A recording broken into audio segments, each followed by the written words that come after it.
I don't know if it's me or the kids, but it all seems to build up before half term. They want like a little so-and-so's today. Well, teaching is a vocation, my dear. Just to make sure we spend the holidays in a state of complete exhaustion, I think. Anyway, what are you doing here?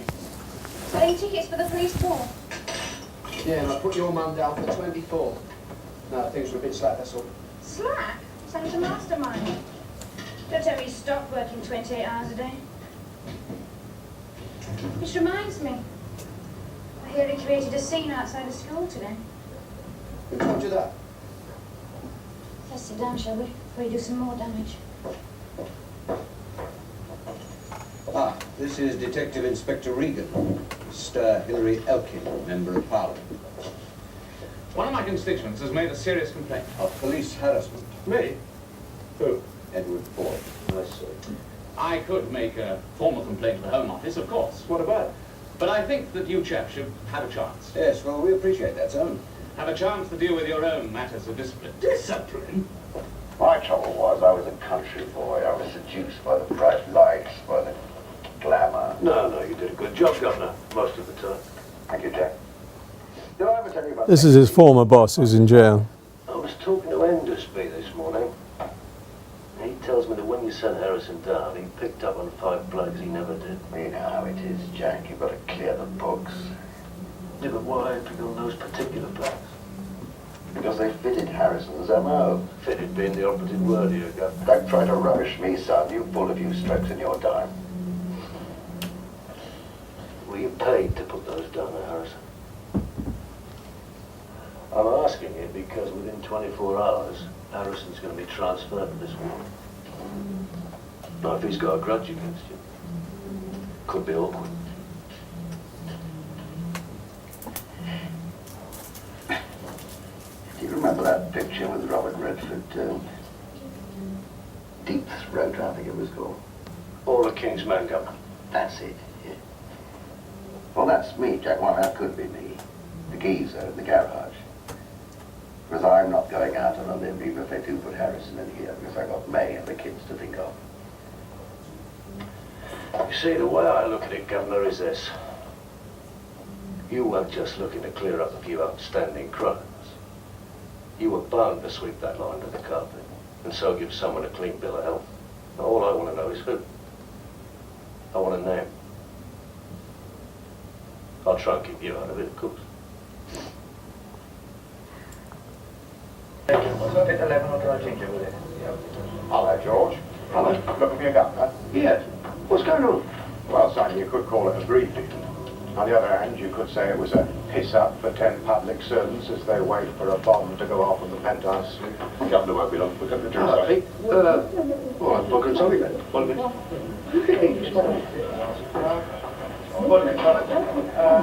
Inspector Regan, how good of you to come. I had no choice. You subpoenaed me. I made a few notes, which I thought might help you in the witness box. The superintendent was an outstanding leader of men and a strict enforcer of regulations. To my knowledge, he never associated with villains. In the 3 years I served under him, I was never aware of any association which could have been construed as corrupt or any inquiry which was not pursued for any other than professional reasons. Sorry, I can't say that.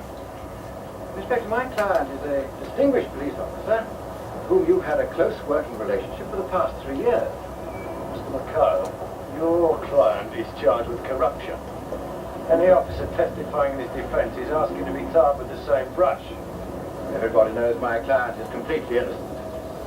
Your client is so bent that it's been impossible to hang his pictures straight on the office wall for the past 12 months.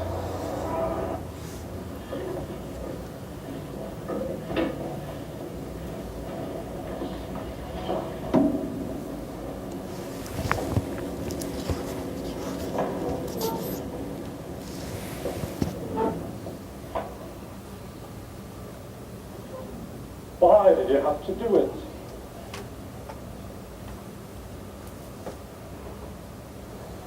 When you knew they had my daughter aboard, Why did you put your cars across the street? To stop them. I was a girl who worked in a bank who'd been abducted by bank robbers, and she was badly injured in a crash.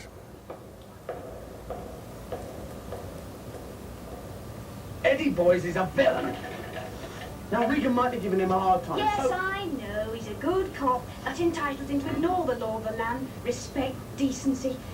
He's an animal, a predator. Okay. He's an animal.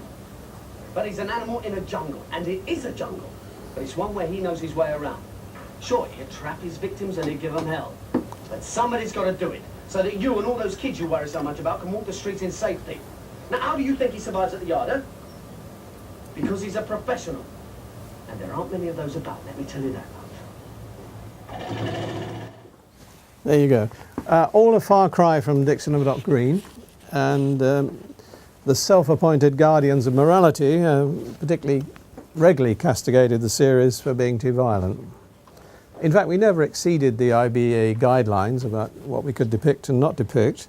I think the problem was that we were the first popular series to depict violence using film industry techniques. We employed experienced stuntmen, professional armourers for gunfights, film special effects technicians for car wrecks, explosions, fires, blood hits and the like. And I think the flexibility and subtlety which could be achieved in the film cutting and room and the sound dubbing optimised the impact of violent images. And quite a lot of rather self-righteous viewers weren't used to that. We made 52 commercial television 1-hour episodes and a 90-minute Morecambe and Wise special, which I don't think was very good, but it was a great deal of fun to do. This was the era of the television film spin-off, and when the series proved successful, EMI, then Britain's major film distributor, funded 2 successive cinema films. These afforded us much more scope because of larger budgets and less onerous compliance requirements. The first, Sweeney, brackets exclamation mark, we departed from our custom story premise and tried to internationalise it because that's what EMI said they wanted, because they were worried about overseas sales, and the thing being a bit too socially incestuous. Now, with hindsight, although that film was a success, I think that, as it were, editorial switch was a mistake. Now, the second film, oddly enough called Sweeney 2, was written by Troy Kennedy Martin, and here we stuck to our last, as it were, and I think the film, although it made less money, was a much better film creatively, and in fact I think it was probably the best representation of what the Sweeney was about we ever achieved. I'm throwing down the gauntlet now, desperate to try and keep some people awake. Now, I read with interest the work by film historians and media academics and sociologists attributing socio-economic and cultural values to the format. Erudite analysts can determine such content in the series. All I can say is it was an inadvertent inclusion as far as we were concerned. We were just getting on with it.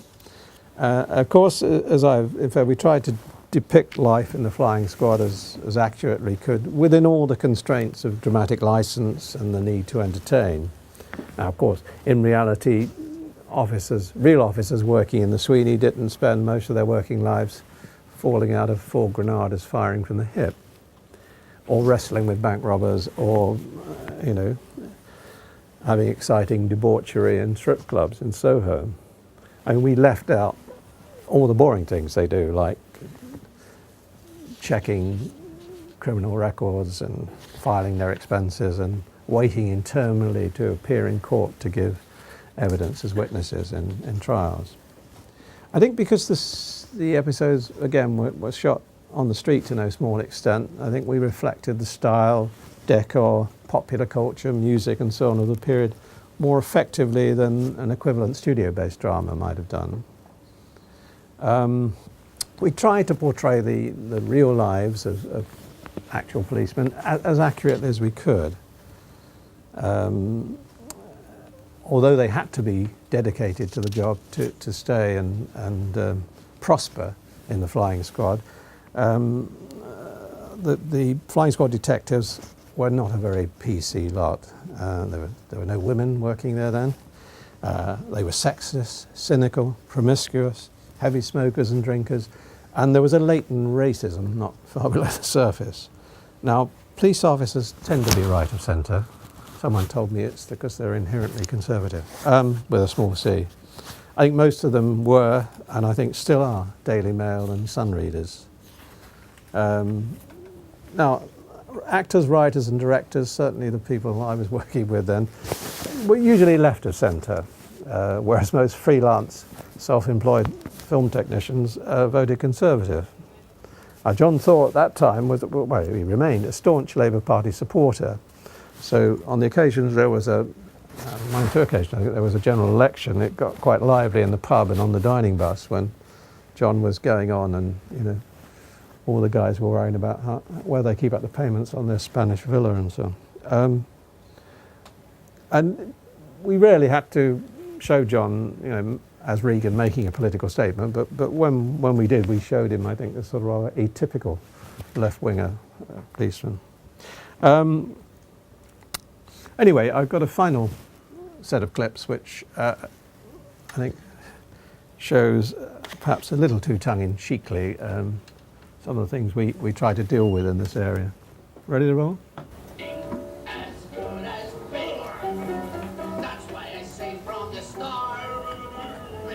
This was a Troy Kennedy Martin idea. Listen to this kid sing. Okay, stand back.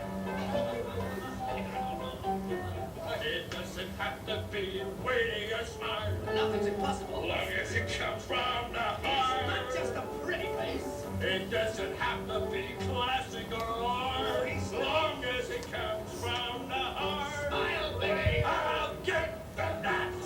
I'll give them this. I'll celebrate. Why, you can't miss. Just pin my star to a chart. Song's gonna come from the heart. Together now. On opening nights, our name in lights. We're never gonna stop till we reach that top. We'll order beers a la carte. That's expensive, but the song's gotta come from the heart. We'll be tremendous at the song's gotta come from the heart. We'll stitch up baskets if the song no doubt will come from the heart.